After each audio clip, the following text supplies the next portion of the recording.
Banished from Earth Classic Game Room broadcasts from the Intergalactic Space Arcade on its never-ending mission to review everything.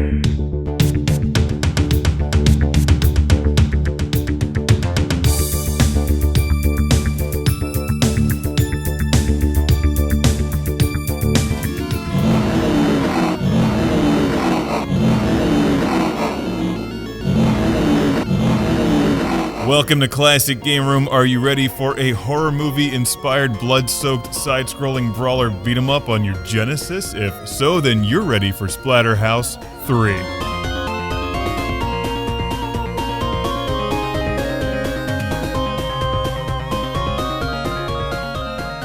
Good music and a cool intro. It's Splatterhouse 3 from 1993 on your Sega Genesis.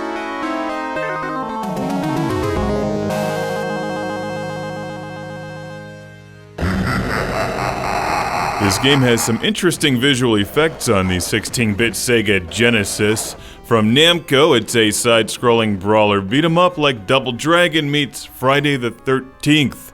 You're playing this dude with a face mask who reminds me of Jason Voorhees, crossed with one of the guys from Altered Beast, pounding the crap out of monsters in an attempt to save Jennifer or something. I'm not really sure what's going on. It's been a long time since I've played a Splatterhouse game. For the most part, you're doing the same thing over and over again, punching, jumping, kicking.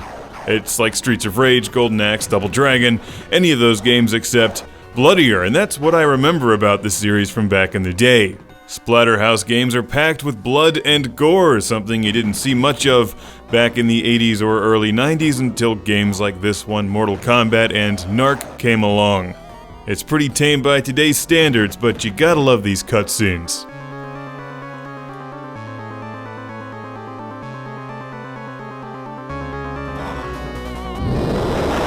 The cinema-inspired cutscenes are legitimately creepy and quite interesting.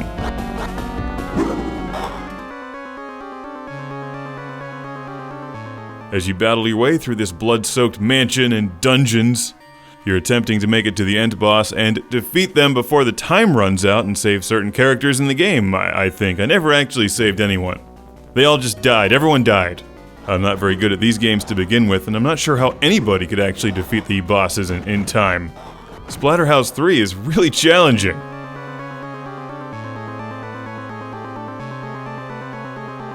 Jennifer is destroyed by the foul beast. Well, that's a shame, but at least there's no typos or punctuation errors in that slide.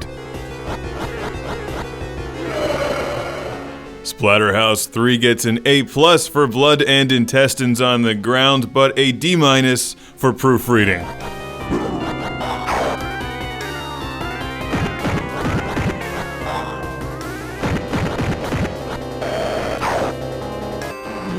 After you've defeated all of the monsters in a room, the doors open and you can pull up your map and try to plot your way to the end boss, or else you'll die just like your preckless wife.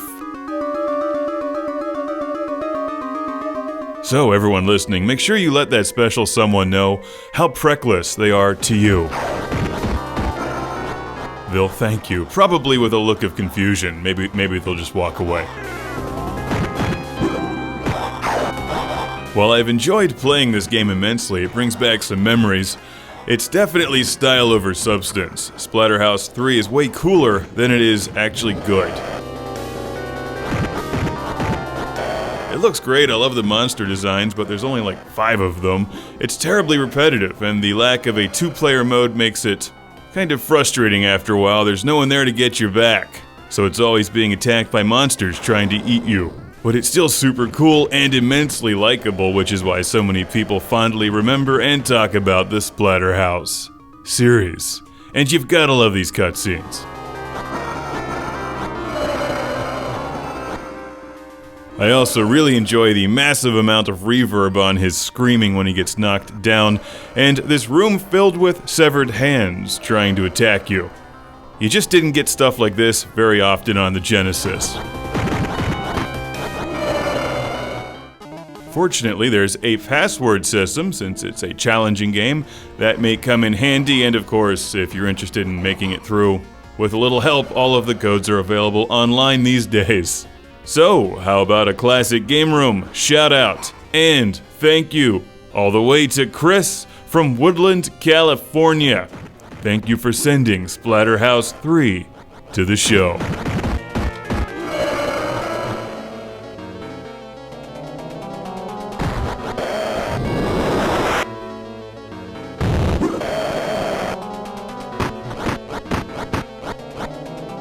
Since I already gave this game some letter ratings, I may have to give it a B+ for sound effects.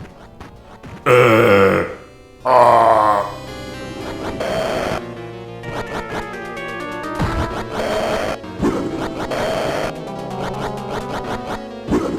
know, the enemy designs are definitely interesting. Splatterhouse 3, it's like a B-movie video game, and I'm pretty sure that's what they were going for, so I would say they succeeded.